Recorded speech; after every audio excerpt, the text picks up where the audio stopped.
Welcome to Healthy Rebel Radio, episode 149. My name's Dr. David Duizer, and I'm here with my co-host, Amy Lane. Good morning. Good morning. Let's jump into it.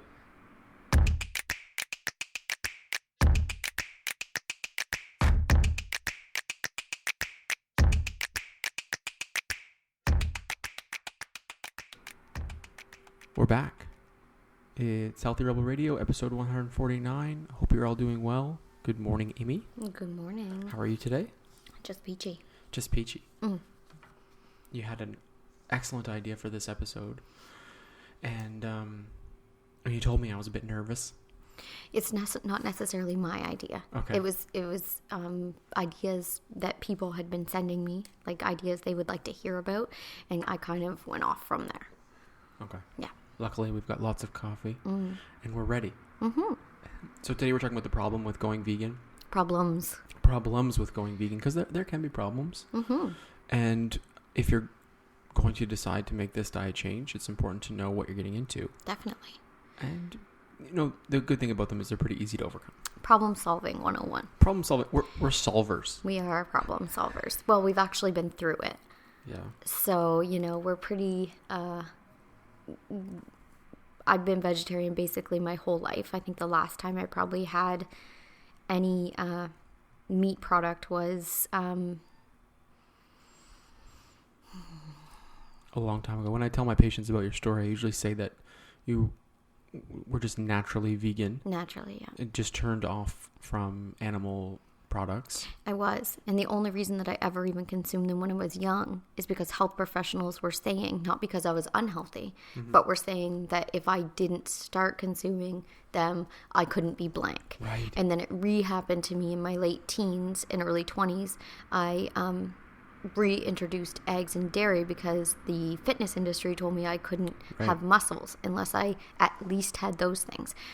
And then again, I'd go through the process and they'd do detriment to my body and then I'd get rid of them. So, basically my whole life, I'm trying to think the last time I actually consumed meat, which would have only been, I only ever ate tuna and some chicken. And fish sticks. That was when I was tiny. And the last I was time ready I did for that one because the fish sticks were a big part of our when I was tiny, yeah. But I remember the last time I had those, I was homesick from school. Yeah. And my mother left me alone in the room with hot fish sticks and the old school thermometer. Oh my goodness. With the actual... That was the last time? Yeah, because I tested them and it smashed. And mercury went everywhere? Mm-hmm. Oh, that's great. Mm-hmm. Yeah. Looking forward to the repercussions of that one.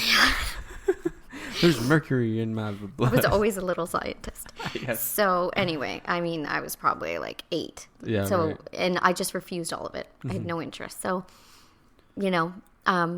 so yeah, we've been through a lot of trial and error. And then in 2008, I made when I was going through becoming a holistic nutritionist, I made the proper, I don't know why, but I felt like I had to come out to my family and make it very clear who I was and what I was doing, and I wasn't stepping on this boundary, and I wasn't going to excuse what I was doing anymore.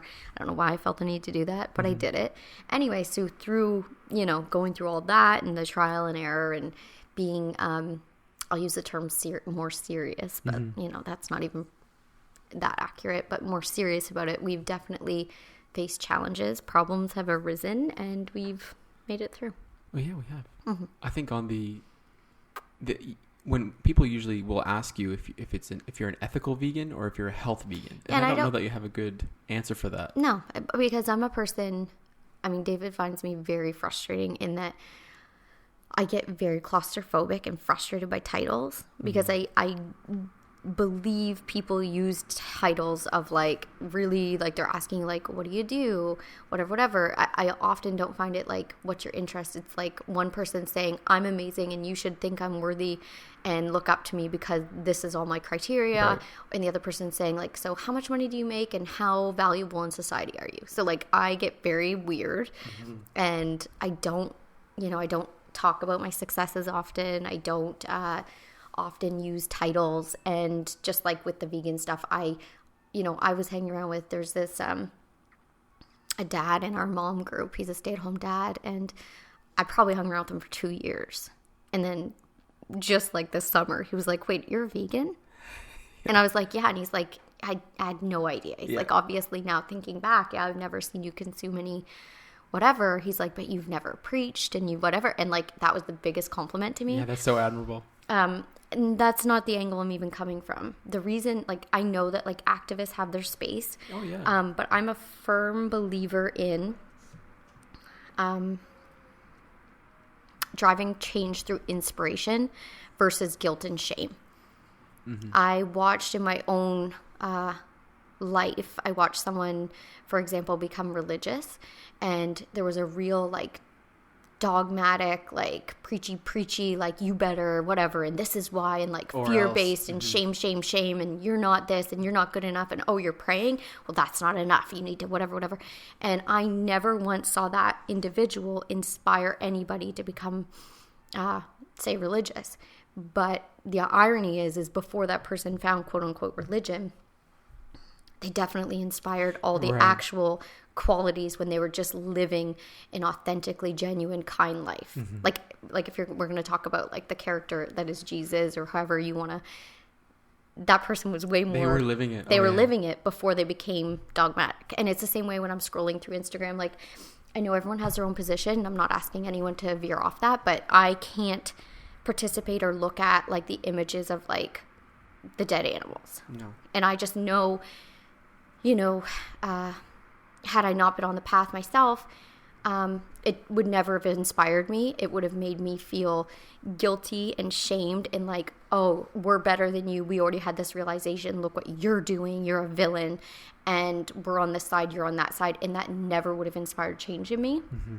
So I just don't want to take that route. That's not who I am. That's not like my purpose in life.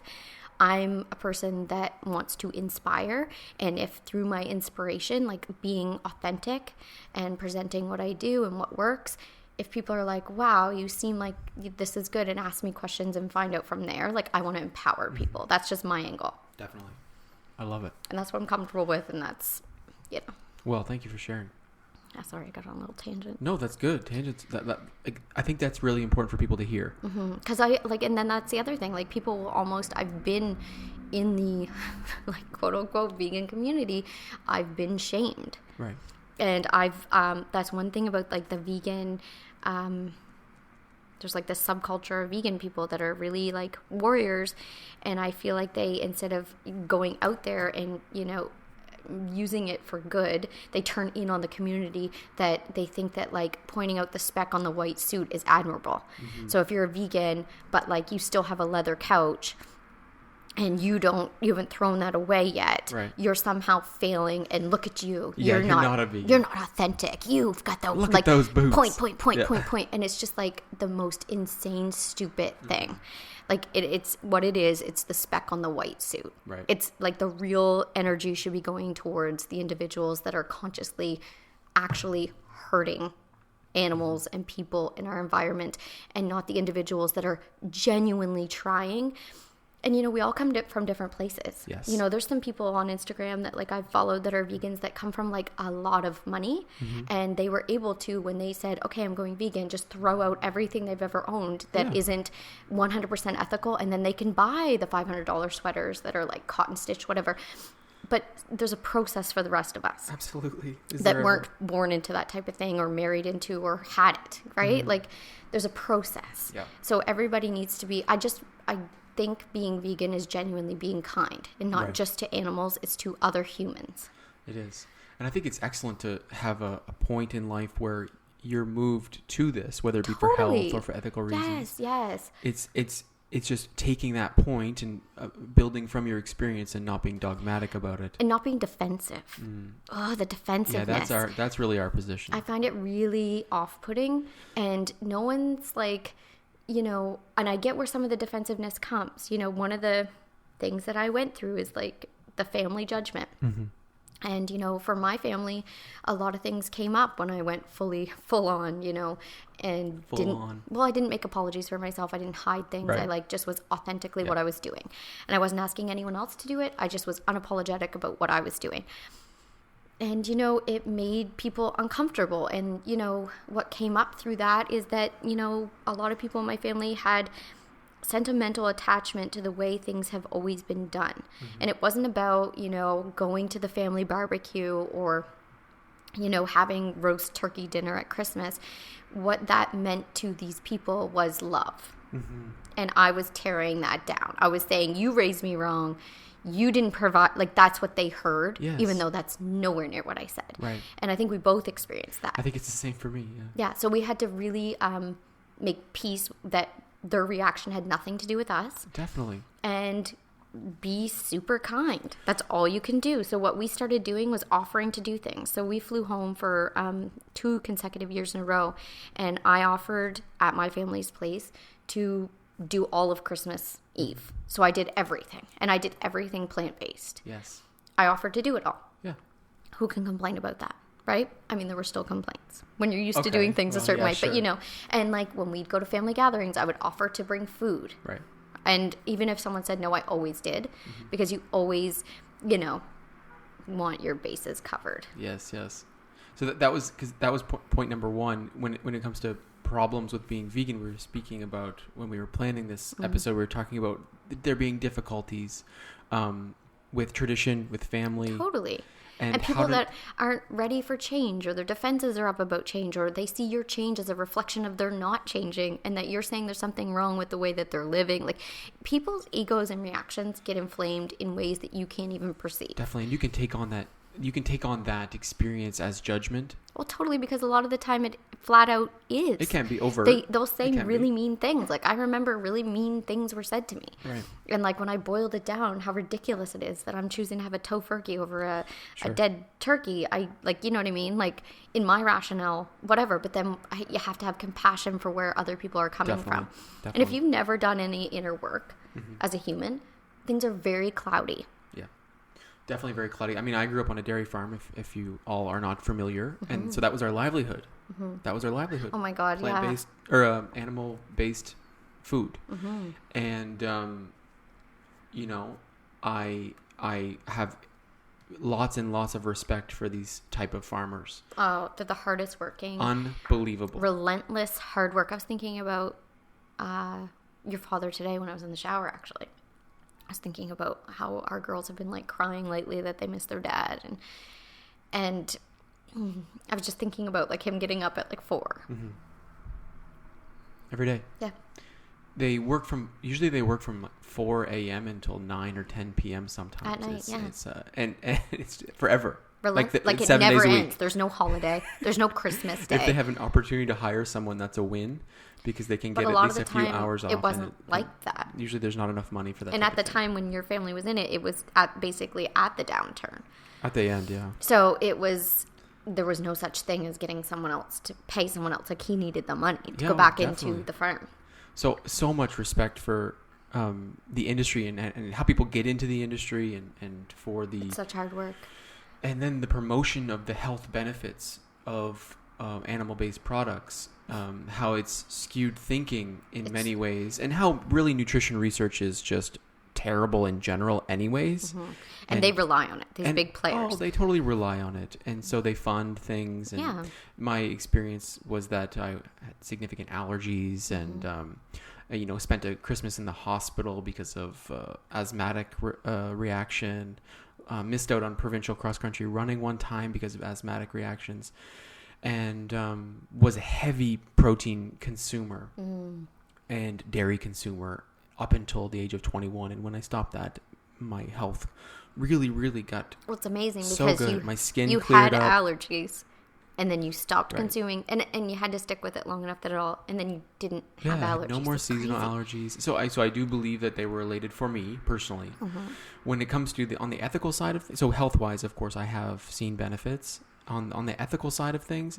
I remember there being times where I was like, this is weird. Like, I know it's normal for humans to consume animal-based protein sometimes, and if you look back at our history, in certain cultures, it was very rare, and it was part of celebrations. Right. And so I remember a time being at the beach and where they had a big pot, and they had 20 live lobsters, and they decided, this is how it's done. This is normal. This is everybody. And there's nothing against anyone who was participating in this event, and they're still doing it now because that's how it's done. They boiled them alive. Oh, yeah. That's how it's done. And I remember being, young and being like, wait a minute. Yeah. Are we sure? A moment where, like, this doesn't seem right. should we maybe like, let's just kill them first or something? You know what I mean? Yeah, like, that's crazy. So anyways, I don't know if it's how much pain they feel from that, but I remember being like, this is weird. And I didn't like the taste of lobster at the time, so I was like, you guys are crazy. Like, this is odd. Like, why would you do this? It's being so terrible, and then this isn't even good. It's not even good. Yeah. It's not worth it. No. Yeah. Sea creatures. Yeah. Anyways, so that's my story on both sides of things. But yeah, so there you can come up against resistance in your personal life. Yeah, totally. And I think the biggest key is not taking it personal and having compassion. Like taking the vegan compassion, all the way extended to humans. All the way. Please, all the way to humans. Yeah, we need to have the same amount of respect for humans. And so your extreme ownership bit of this has been, I'm going to make these meals. I'm going to go home and I'm going to do, at least I'm going to bring something for me. And also don't expect anyone to appreciate it. For sure. No, whatever. That's a good tip in life, period. Oh, yeah. Like, don't do something with the expectation of. Never. I'll be in a conversation with someone and be like, I said hi to that person. Yeah. Smiled at them. And then they just grunted at me. They're an asshole. Oh, totally. They're the worst. No, they're not. No. Like, don't do anything in life expecting a return. That's right.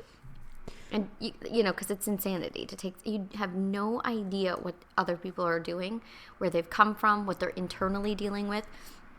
Absolutely. 99.9% of everything in life has nothing to do with you. I get stuck in that all the time.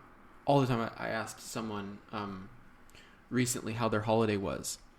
And because I do this with everyone, I try to be, I try to be, create a space for healing and a space for kindness and compassion. And they were like, well, it was terrible. My mom died. And it's like, oh my goodness, I'm so sorry. I've been asking everyone all day how their holiday was. It's the first day back. And they're like, yeah, it was unexpected. Oh my goodness. Our next problem that we wanted to cover with being vegan or something, resistance, that can arise is what happens when you go to restaurants. Like it's extremely common to make this change, get out into the world, and start to feel a bit of panic. I'm hungry. Yeah. I'm not interested in fasting. So if you live on the West Coast or in a large city center, we are spoiled and we're all in a bubble. Totally, yeah. So ignore us totally. Because it's just impossible to fail out here unless you want to use that as an ego. Peasy. If you want to have an ego excuse, you can. I've gone to the keg on a social event and found something to eat. Definitely. Just to support the people I was with. And again, the gotcha vegans would be like, how could you go there, whatever? And it's like, because I was there to represent, you don't have to. Yeah, that's right. Right? Like, I'm going to show up to the places. Yeah. I'm going to be there. So everyone get comfortable. Definitely. So dining out, there's like two different things. There's always 99.9% of the time, again, there's going to be something for you. I think a lot of people, what they have a hard time with is sometimes in small communities, the vegan option is not healthy. So that's hard. There's a couple ways to go at it. Get the boring salad on the menu, ask for no cheese, no dressing, whatever. You can always control. You can always ask for, non-dairy options. A lot of the times I'll order something on the menu and it'll be something that has like topped with, say, chicken or fish or whatever, and I'll say I don't want that. And most of the time the waitress will say, well, do you want more veggies? Yes. Most of the time now. It's pretty common. And if they don't offer that and they say there's no substitutions, then that's just what happens. It happened recently and we were like, what do you mean? Yeah, they were like, you either take this meat or you get nothing. And it's like, well, I don't want that. You get less of the plate. But that's okay. That for us is like, okay, we won't be back. Fine. Cool. No big deal. This is how you run it. That's all right. You're not, Exactly. We're not your market. That's okay. Right? And the other thing is start getting in a position of power and choose the places. Obviously, like I said, like I've been in many social situations where I don't get to pick the place. Like I said, the keg, I obviously would never pick that. But, as often as possible, be the suggester. Yes. Most social conversations I'm in, people say, where do you want to go? Like everybody's trying to be kind to each other. Why would you be going out to dinner that aren't? People that aren't. Pick a place you'd like to go. Definitely. Right? I find it pretty easy. It is. And when you're in situations where it's not easy, what I find helpful is this whole idea that I've been trying to practice when I'm going low calorie. Anyways, you can take it as a low calorie event, and you can have steamed vegetables with olive oil. Take it as a low calorie event. You can have a little bit. Most places have steamed vegetables or even just raw vegetables, and they have seeds. So I'm saying they usually have salad. They usually have like just a side of, and also like I've a lot of the times made a meal. Like a side of veggies, a side of avocado, a side of whatever, and like you will be surprised what you can get sides of. Anything, even if it's not on the menu. Yes, totally. And like I said, take charge, take ownership. And also like if you're hungry for a couple hours, if you are really hungry and there's not a lot of the world's not going to end, you're going to be okay. That's right. Just after, grab some almonds, whatever. Or if you're heading into something where you're going to have to eat very light. Have some almonds before you go. Have some cashews. Yes. We do that with the kids a lot. My favorite one for the kids from a side menu was from this place that we go to. We get beans and we get rice and we get avocado and tomatoes. And they don't have it on the menu, and they don't charge us. They charge like $1 per side. And we're like, oh, this is amazing. Because kids' menus are insane. Never order from a kids menu. They're just even places that like have decently healthy food, I can't even wrap my head around. I've seen the entire menu be healthy, and then the kids menu be like grilled cheese. I know. So we never order off the kids menu. We do sides for our children, and also like most of the time they'll eat what I'm eating. Now, but we just had the discussion, like they're both eating so much now that we've had to branch off like our groceries. We have to get so much more now. Wow. Like it's crazy. They both turned it up. Like this week. Like they're like real humans. I've never seen children eat so much in 1 week. So much content. They ate like 7 avocados already this week. We got groceries on like Sunday, but both of them have been like really into avocado toast. Yeah. I do it with coconut oil, avocado, and then just a sprinkle of salt. And both of them like they audibly say nom nom nom nom nom like the whole time they're eating it. And I think True probably had like 5 pieces yesterday. And I'm not gonna say no. No, obviously for sure. She needs it. Yeah. Anyway, they get on little kicks, That's but hilarious. both of them have been so hungry.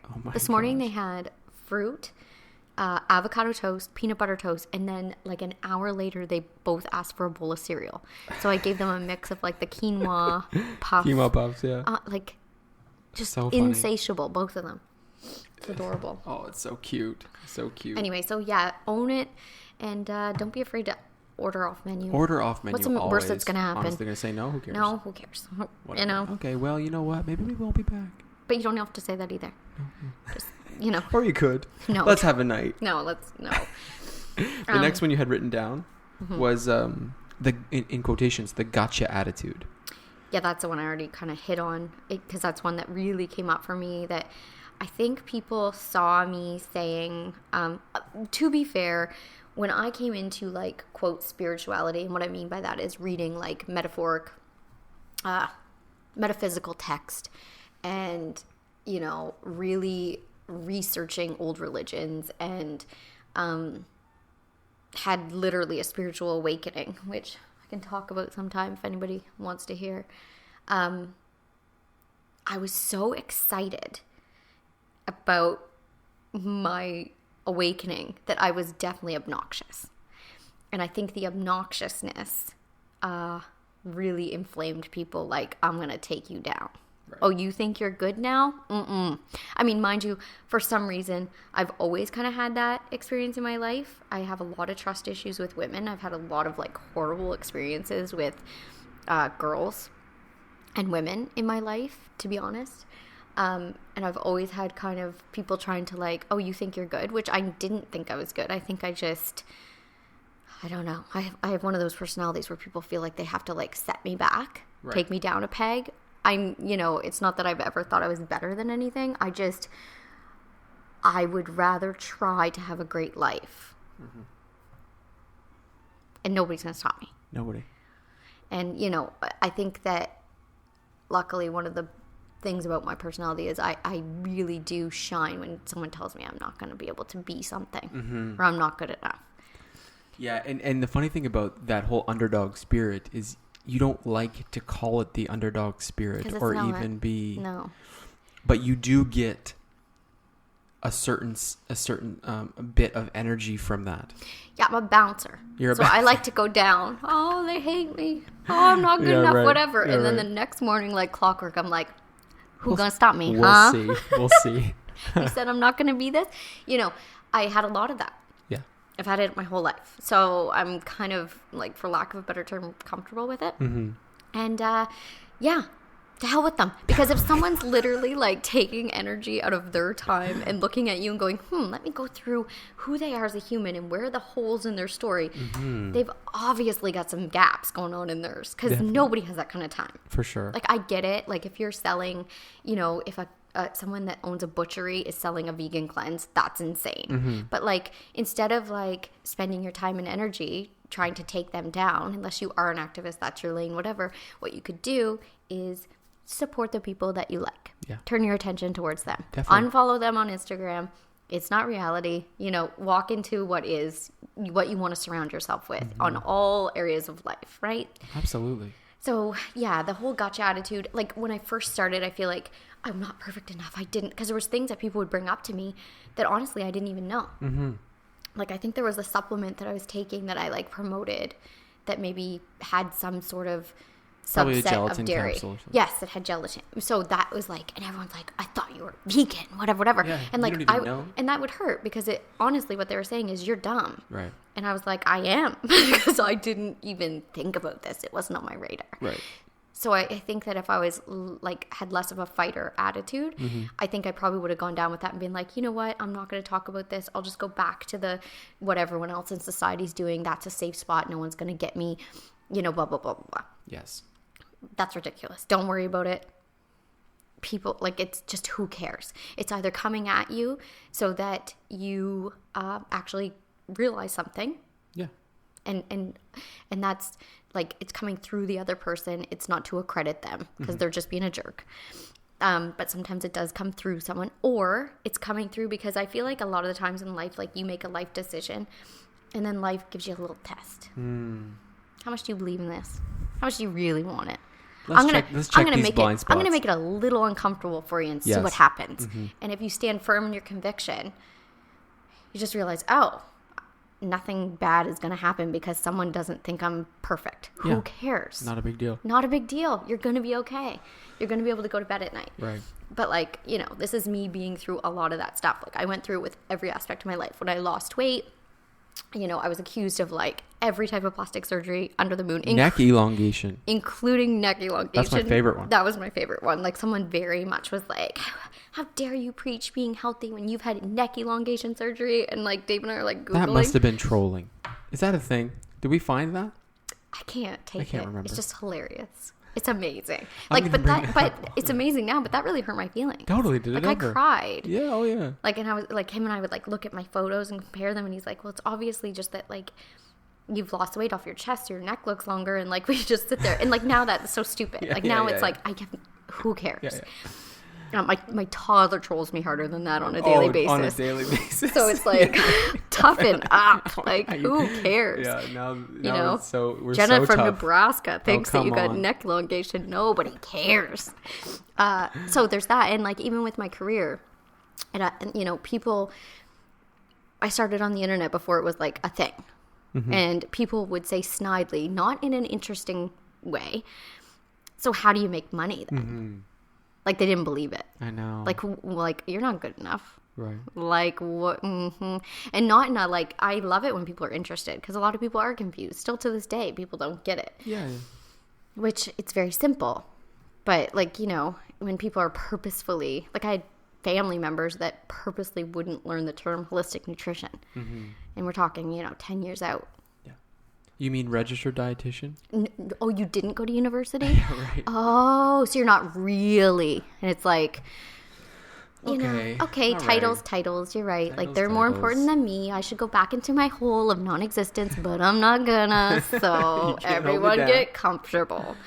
That reminds me of something from last episode. We were talking about the books that you really grew from, that you really loved. It was a series of old books, and we couldn't remember what the author's name was. It's Joel S. Goldsmith. Yes. And one is The Infinite Way, right? And one is A Parenthesis in Eternity. Yes. These old books, this guy's awesome. Hard read. It's a hard read, but I'll tell you what, it's the same way I feel about Michael Beckwith when I listen to that man talk, and when I read these men's texts. They're all from the same thought bubble, basically. Definitely. it cuts through your intellect and speaks to your soul, where it's like a level of like, oh my God, that's true. Yeah. I can't explain it any further than that. It's deep truth in literature. Like, it's amazing. So great. I love reading those. Highly recommend it. Yeah. Well,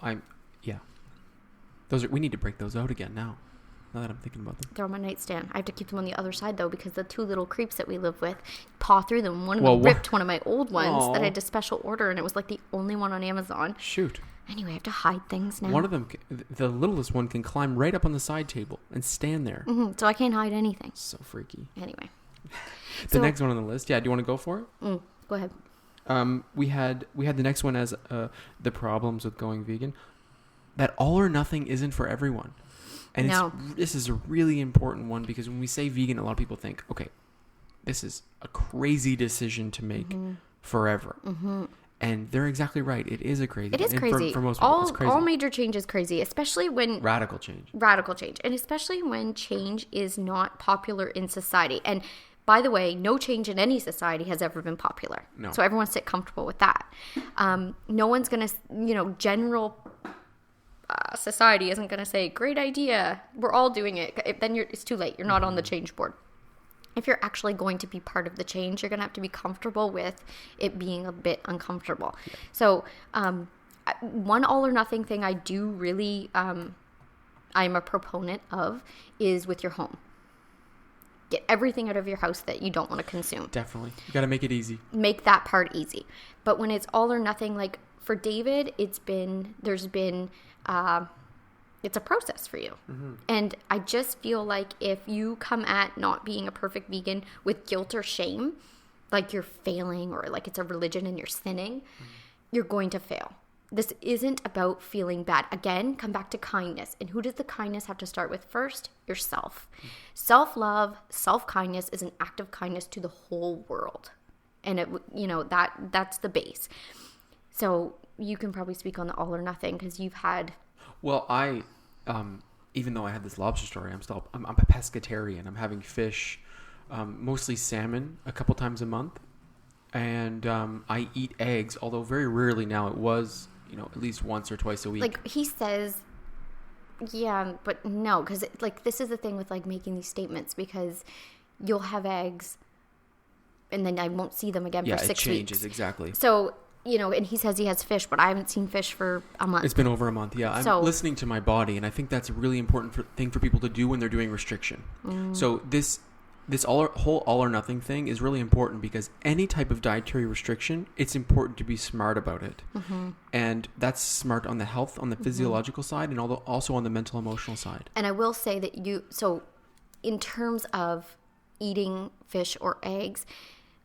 for David, and this is his truth, when he does consume them, it's not in a way of like, I'm going to eat this thing because he's eating it as in supplementation instead of taking a processed pill, which that's right. I think is smart. Totally. And I don't turn feta away. Don't put feta in front of me because it's going in. Yeah, we can't have it in the house. Because also, this is the same man that should not consume dairy. So it's just these three. Yeah. And with these three, I feel extremely comfortable. And it's only with overconsumption, like for example during holidays or mindlessness eating, like with the example being overconsumption of eggs. Like you shouldn't sit down and have more than 3 eggs in one meal, which a lot of people do. Like if you go to a restaurant and have eggs, there's more than 3 in there, and the quality is usually pretty bad unless you know the type of place you're going to. So for me, it's very easy when I am consuming to overconsume. And so I have to watch it because it doesn't necessarily make me feel good. Although there is a signal, like if I go for a month without fish, sometimes there's a signal that says, okay, maybe I do need a little more depending on the type of exercise I'm doing. And we can talk a little bit more about that later. But that's my style of eating. And the other thing is like you're not dogmatic about it. No. You don't feel guilt or shame about it. And also you're open to the fact that you haven't had these items in like a month. You're open to that maybe you'll never need them again. Maybe not. Right? And maybe my patients will need them in certain circumstances. And I don't feel like it's appropriate to put everyone on a radical diet. I use evidence-based diets for treating and supporting specific conditions. Yeah, and that's another thing too, like, and then it comes into the debate of like, medications and supplementation are there for a purpose. So is it healthier and better for the environment and the human to, if they need something that is in salmon, to have, ethically sourced, whatever, have that salmon once in a while in their diet, or to go buy the packaged whatever that's from a factory. Exactly. That blah, blah, blah. So different. So you have to also, like, I'm still of the believer, if we were all living the way we were living and, you went out with your bow and arrow and killed one animal in the wild, and then that's what your family ate and whatever for the whole winter, blah, blah, blah, blah, blah. Like, I'm not against that. No. I think that's, Definitely. It's called survival. Right. And, that's completely natural. And that's just absolutely not the world that we're living in now. Absolutely not the world that we're living in. Farmed animals is not, it's not normal. It's not insane. natural. It's absolutely crazy. It's insane. Yeah. And the fact that we're even still participating in it makes me just like, it wants me to just shake everyone's shoulders and be like, you can't think this is okay behavior. It's so crazy. Like, it's insane. But anyway, that's a whole nother... It's people say the same thing about vegetables. Like, we're ripening vegetables on the trucks. We're ripening fruits on the trucks. Yes, okay, but it's a little different. It's 100% different. It's a little different. Like, naturally, there's still tons of nutrients in those vegetables. We definitely need them. And if you know anyone who's done carnivore diet for a period of time, you'll know that we do need vegetables. And the stories that you're hearing online, I would be critical of them. Yeah. And so farmed animals is completely different. It's insane behavior. Anyway, all or nothing. Yeah. I don't think that any dietary restriction needs to be all or nothing. And I put this in that category. You can do this 100% healthy and you can go all in forever and ever, or you don't have to.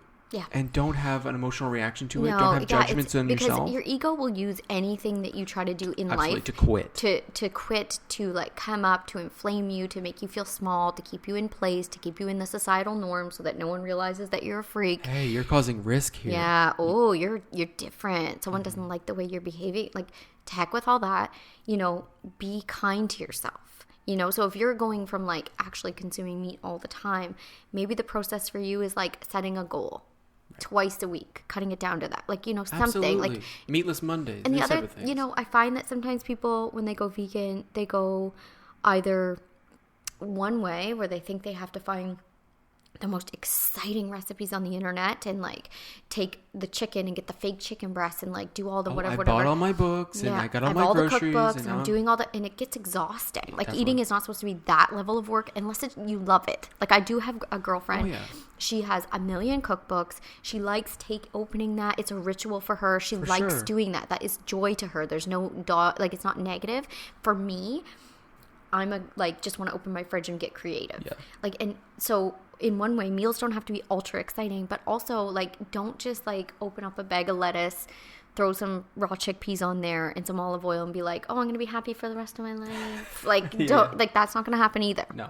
But also like all the processed, like, if you're going to go vegan, just because Oreos are vegan doesn't mean you should consume them. Still don't consume them. Still keep it all low processed.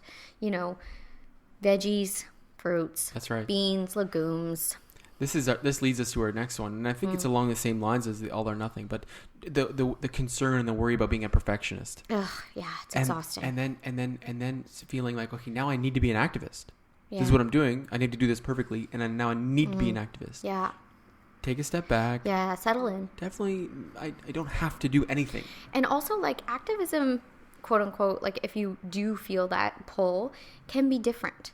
It like, activism doesn't have to be in your face telling everyone why they're wrong and why you're right. Right. There's different, activism can just be, going to your local grocer every week and spending your money on vegetables. Yeah, there you go. Done. Check. That's activism. That's absolutely. Telling your children, like, I had to have a very real conversation with my daughter this week. She, for Christmas, got a counting fishing game. And we were fishing. And she picked up a one of the fish, and she said, I'm going to eat this. And look me in the eyes. And I said, is it a cookie? And she said, no, it's a fish. Nice. And I said, well, we don't eat fish. And she goes, why? And I said, well, we don't eat animals.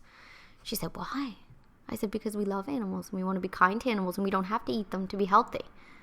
She just stared at me.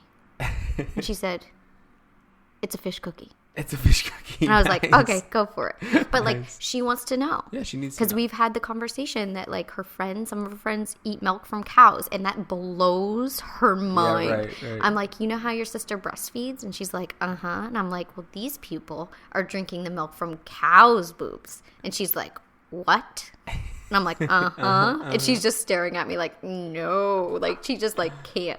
So I'm like, she all the time will be like, so we drink oat milk, we drink rice milk, we drink soy milk. Uh-huh. And she's like, some people drink cow's milk. And I'm like, for sure, yeah, they do. And she's like, okay. Like, it's just blowing her mind. What's so funny about you telling this story, and I didn't know this story, you guys, this is the first time I heard this, is that she did the same thing to me a couple weeks ago. That. No, but guess what my response was? Oh, God. I said, oh, no, baby, this is a catch and release program. She probably was like, I don't know what that means. I'm going to cycle back to that. She probably wanted to see if I participate. Yeah. But, it's funny because, like, these toddlers want to know, like, things that make them uncomfortable. They want to talk about it. Yeah, like, she does anyway. She wants to, like, go in there. Like, she's constantly asking me those types of questions, and I find it it's so funny. She sees me eat fish, and I offer her bites, and she's like... That's disgusting. She's like, no, that's gross. Mm-hmm. So funny. And I'm like, in the back of my mind, I'm like, you go, girl. Yeah, right. You go. Okay, let's talk about potential deficiencies. So a lot of people will be thinking about, okay, now, when are they going to get into B12 here? When are they going to start talking about B12 deficiency in veganism? Because they have to be B12 deficient. Not necessarily. Not necessarily. I mean, David and I both come from the camp that, like, supplementation is there to supplement your diet. It is. And we're not believers in just go and take everything. Right. We believe that things are there for a reason, and when you need them, take them. I've been doing genetic reviews recently, and there's some SNPs. I think it's called MTRR, and another one about microbial imbalance. Your probiotics can make some B12. We can get B12 from nutritional yeast, it is inactivated like bacteria. yeast. Yes. From bacteria in your gut, yeah. They can make B12. Some people genetically make it really well, and some people don't make it very well. And that was what was really interesting when I was in school, because like the studies that were out then, there wasn't a vast difference in who was B12 deficient based on diet. It's like some people are very proficient at producing, and that's another thing that I had heard, but I don't know if it's a misconception or not, and something we should look into further, that you don't want to really mess around with that stuff, because if you start supplementing and your body's already doing a great job at making it. Definitely. Well, we've had some situations in the clinic where we've had vegans who don't take B12, and we've tested it in a couple different ways, and it's been perfectly normal. And so it's totally not worth it. And they have experience where they've also had B12 shots and B12 supplements, and it hasn't provided any benefit. That's because their levels are completely normal. Well, and that's like when I was pregnant with True. Too. When I was pregnant with True, everyone was very shocked that, like, I wasn't, like, I was taking the prenatal, but I wasn't. Everyone was like, we need to test your iron, we need to test your B12, and it was all awesome. Yes. So part of that, when you're taking it orally, is that you have to have appropriate stomach acid release, so that you get intrinsic factor to bind it and take the small intestine where it's absorbed. It's quite a complicated process. This is why we normally would recommend sublingual under the tongue B12. Yeah. I mean, I'm a big fan of B12 shots. Yes. I just like them. B12 shots are great because it's guaranteed increase in levels over 48 hours. Yeah. Sublingual should be the same, but people don't let them dissolve. Yeah, I'm really bad with that. Right. My patience levels. People forget to do it. Yeah. And so we like doing B12 shots. I like taking. I don't while I'm breastfeeding, and there's no rhyme or reason to that. I try not to do anything. I don't know what. I just try to keep everything very simple while I'm breastfeeding our children. But one thing I will say about like a B12 shot, I definitely am in camp, like, get one if you think you might want one, and then if you feel great after you have it, you needed it. It's extremely safe. It's extremely safe. Yeah, we do them for vegans usually once a month, and people normally do extremely well on it. It's sincerely one of my favorite things.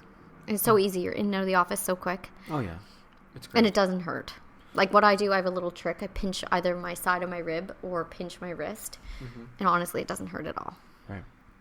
So B12, some people need it and some people don't. Yeah. Usually people will need to supplement at some point or another, especially if they're not sleeping or if they're under significant stress. Or if you need extra energy for something. Or if they're not having fortified foods. Like a lot of vegans don't consume nut milks, for example, so that maybe they don't get some extra B vitamins that might be fortified. Might be included with the type of processed food. So it's completely person dependent. And you know if you're feeling super stressed, super tired. One way I find it's kind of hard to explain, but when I need a little B12, I feel like a low-lying anxiousness that could almost be restlessness. Right. And at the same time with that, I don't have the energy to do anything about it. Yes. And then I'm like, and I get a little brain foggy and I'm a little bit just heels dragging, like things are a bit slower. And then I'll finally usually look at my phone and be like, oh, like I'd be due to have some sort of B12, whatever. I'll do sublingual right now. Yep. And then I'll feel better. It's one of those tired, but a little bit wired, a little bit anxious. And like it confuses me because I'll get a little anxious. Yeah. So sometimes I'll think like, oh, what am I not dealing with, whatever. And I won't realize like, oh, it's just you need to. Definitely. And, if the thing about B12 is if you take it sublingually or if you get a shot, if you go for a test the next day, it's going to be sky high. Because usually what they're testing at the conventional labs is they're testing blood levels of B12. Right. And that's not a functional assay. It's simply what was in that sample. And the sample is going to be wicked high if you just took some. It's like most things that are tested this way. It's going to be high. And so it's not to be concerned. There's no need to be concerned if the levels are high if you know you just took it. And a lot of people come in with concern like, look how high these levels are. It's like, well, when was the last time you took a supplement that had B12? Yeah. It's like, well, that morning. Right before I went in. An hour before I took it. Yeah. Like, oh, yeah, well, that's it. I had a B12 shot. I gave it to myself in the car on the way there. Yeah. Oh, yeah. Yeah, no. So something to watch out for. And I also... Low B12, however, we can't neglect not going over like low B12 can cause serious brain fog. Yeah. It can cause serious neurologic issues. Anxiety for me. Anxiety, memory problems. There are tons and tons of cases of dementia cured in one day with B12. Yeah, but I also want to say in there, that does not mean that these people were vegan. No, that's as we age, our absorption of B12 goes down. That's well documented. It also goes down, but also the food that we're consuming, like the meat and whatever that a lot of these people are consuming, aren't even potent in nutrition because they're coming from these factories where it's not even meat anymore, totally right? Fair, so a lot of the people that have been quote unquote concerned about my B12 levels are people that are drinking, a Diet Coke and eating McDonald's on a regular basis. And like I have to shove down what I want to say. For sure. Like I actually had a woman drinking Diet Coke that lives off of Lay's potato chips and eats McDonald's on a regular basis be like, well, what about your B12? Aww. And I just had to shove it down and be like, I'm good. Thank you for your concern. I'm going to be all right. I think I have it under control. Yeah. A lot of people will project out. Yeah. When they don't want to deal in. Definitely. So just be, again, kind. That's right. That's all in that moment, I wasn't kind. I was frustrated, but I shoved it down like a champ. Good work. And then I dealt with it later. Tell me, what's your position on multivitamins? It's it's like one of those things. I get really uncomfortable with people going into a supplement store and just being like, I'll take this, I'll take this, I'll take this because I was that person. So for me right now with breastfeeding, not sleeping enough, and not eating as optimal as I usually do, I have been taking a multivitamin every single day. When my nutrition is on point, I'm not chained to that in any. So I think that first we should be, our nutrition should all come from our food. I really do. And I don't feel like everybody needs a multivitamin. I've just never seen the evidence of that. I'm completely with you. Well, the evidence is just not there. I mean, we know that men who take multivitamins, for example, get more heart disease in these big studies. Yeah, but also I want to say it's also going to be off the shelf of Shoppers Drug Mart. Oh, for sure. I've never seen a firm study on a multivitamin that I would even recommend. Oh no, definitely.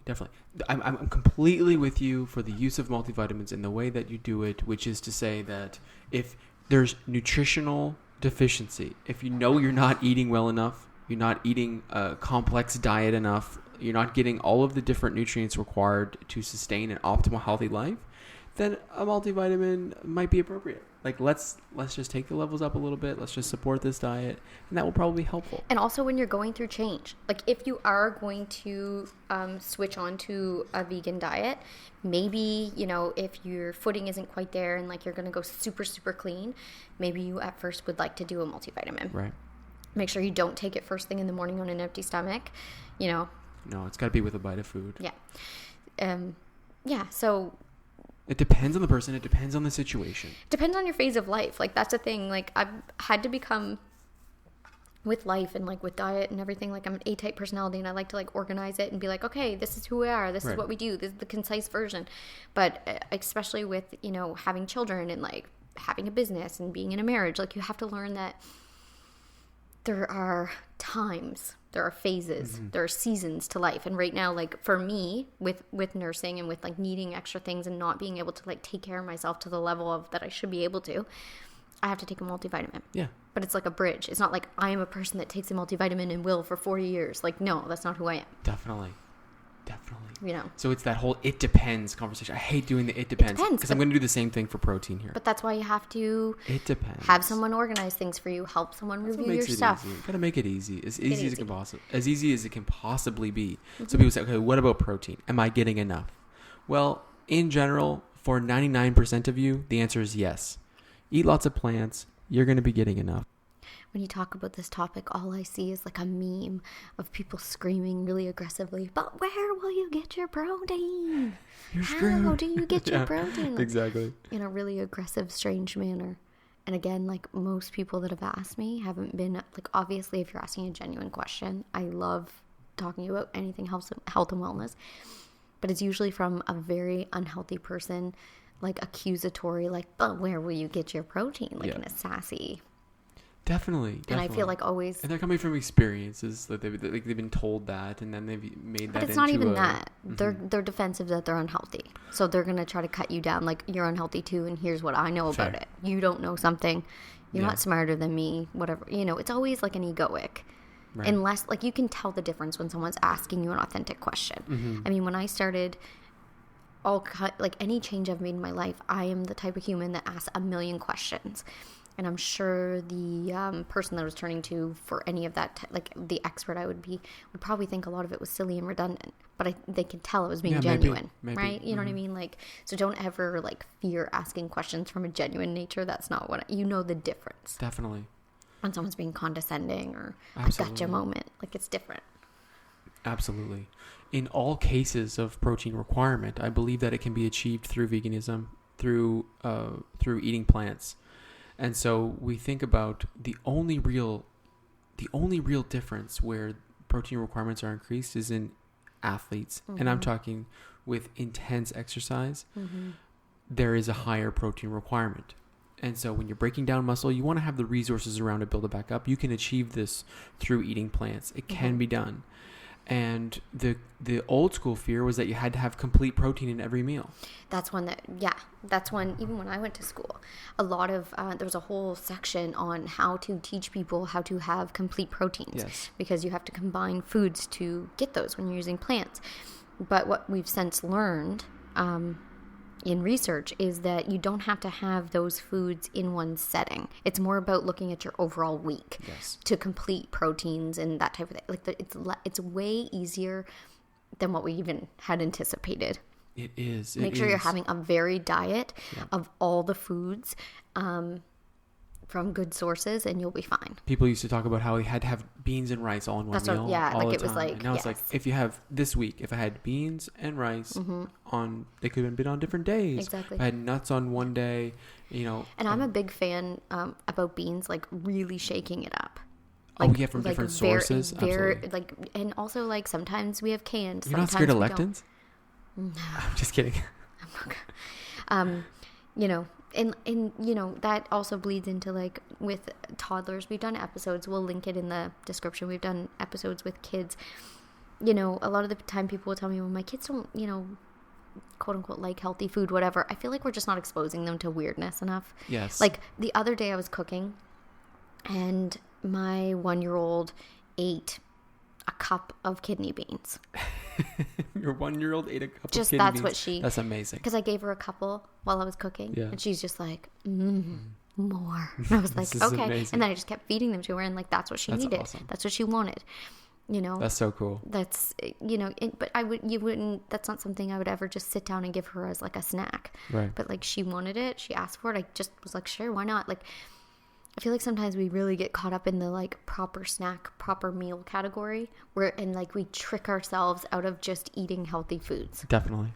I'm a big believer with children in snack plates. I know that there's a whole nother camp that's like, don't give them snacks, only give them meals. Mm-hmm. I think it depends on who your people are. Mm-hmm. I have people that like to graze, and I think there's nothing unhealthy about that. I envision them as adults being grazers, and again, there's nothing wrong with that. Nothing wrong with that. And one thing I've noticed about one of them is that she doesn't like to eat first thing in the morning. She doesn't. But she'll eat a healthy breakfast an hour later. She will. She needs like to... You shouldn't force someone into eating. You shouldn't. And it's so funny because our other daughter, we've realized, actually doesn't like to eat. Long story short, our daughters get up an hour apart. So, and I try to let the other one, because she'll be a cranky bear if she gets up any earlier than her regular time of getting up. So what the baby and I have been doing is read books for an hour, which has been... You know, it was torture that she's getting up so early, but now it's been such a gift because you don't get that time with your second child. So her and I read for 1 hour, and she's not hungry until that hour's over. Yeah, that's so funny. It's crazy. Mm-hmm. And she'll tell me when she's hungry, you know, and num num num num. That's what she says for food, and then we go and get food. So cute. But yeah, our other daughter is the same way. And the other thing I've noticed with one of my daughters, one cues me. She'll tell me that she's hungry and she wants to eat food, but the other one needs food just around. Yes. Same with water with my toddler at this point. I have to be like, have you drank water lately? She'll be like, no. And like, as long as I have a water bottle. It's the same thing with adults. Yeah. I think this is just us explaining that this could be you too. Yeah. Well, and the other thing, like, you get guilted into stuff. Like, everyone in our community is like, they have to drink from an open cup. They have to drink from an open cup, whatever. And I'm thinking, what's going to happen if they don't? Because in my house, I need to have a water bottle with a straw in it for the toddler, or she will dehydrate. It's not a joke. She actually will. Yeah. So, you know, the open cup thing, if we're sitting down for dinner, it works. But, like, she needs it all the time. She knows how to use She needs a cue. Cup. She's fine. And you know what? She's a lot like her mother, because I need a 1 liter water sitting on the counter, or I'm not cued to drink water. Right. So. That's right. You know, you have to do what works for you.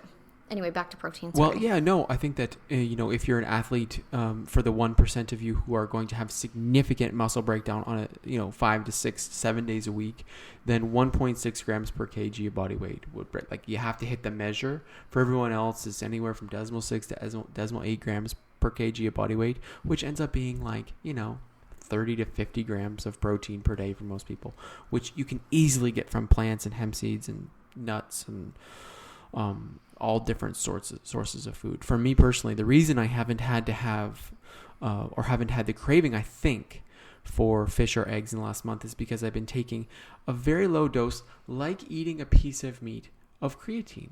One small pill. Usually those are 5 gram pills for bodybuilders, or 5 gram powders for bodybuilders. I've been taking 1,000 a couple times a week, and I've had terrible experiences with creatine before at really high doses, but at super low doses, super seldomly, with the amount of intense exercise that I'm doing currently with this closet spin bike that I have. Oh my God, he has a spin bike class going on in our closet. It's been perfect. It's been absolutely our office perfect. Closet storage unit spin bike classroom, if anybody wants to come over.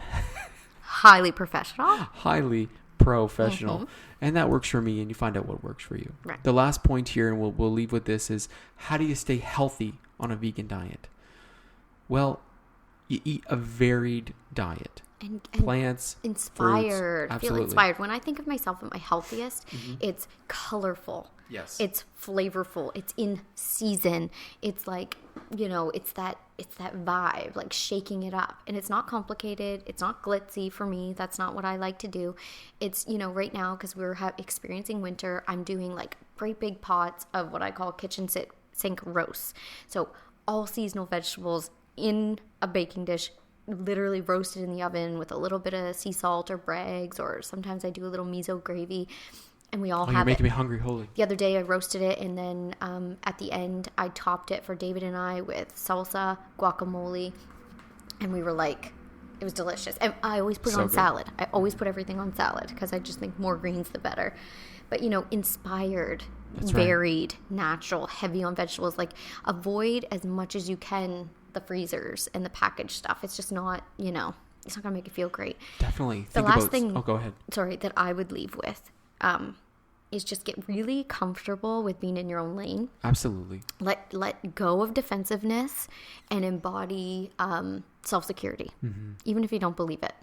100%. It's not about being cocky. It's finding that middle line of like owning your power without pushing it on anyone else. Right. And it's, be aware that anything that isn't popular in society is going to be opposed, and it makes people uncomfortable, and get comfortable with being uncomfortable. That's right. It's okay.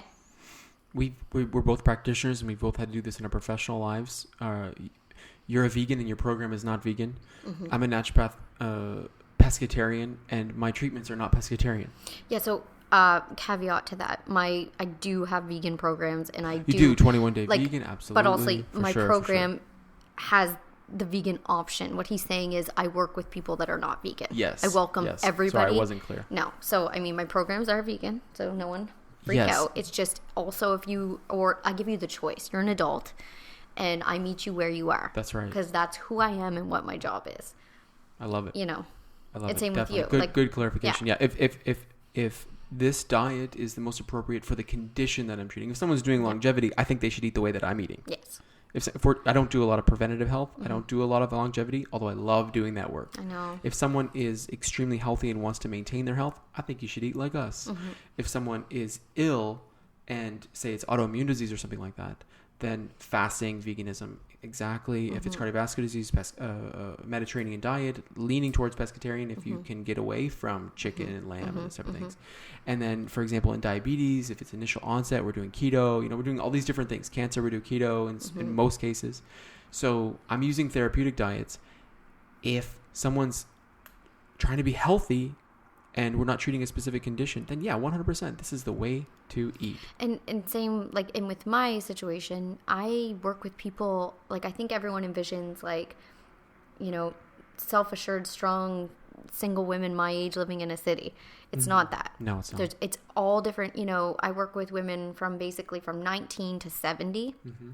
And, if we're talking about someone wanting to move into a vegan vegetarian diet that's 65 years old, that's never, comes from a tiny little town, it's a different process. Yeah. So, of course, I'm going to welcome them with open arms and yes, I'm going to meet you where you are. And I'm never going to shame you or push something on you that you're not ready for.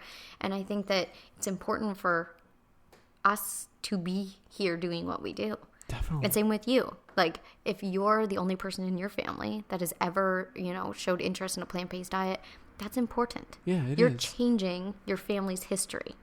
It's important. That's right. It's important work, but just don't be cocky about it. Don't be cocky. Stay centered.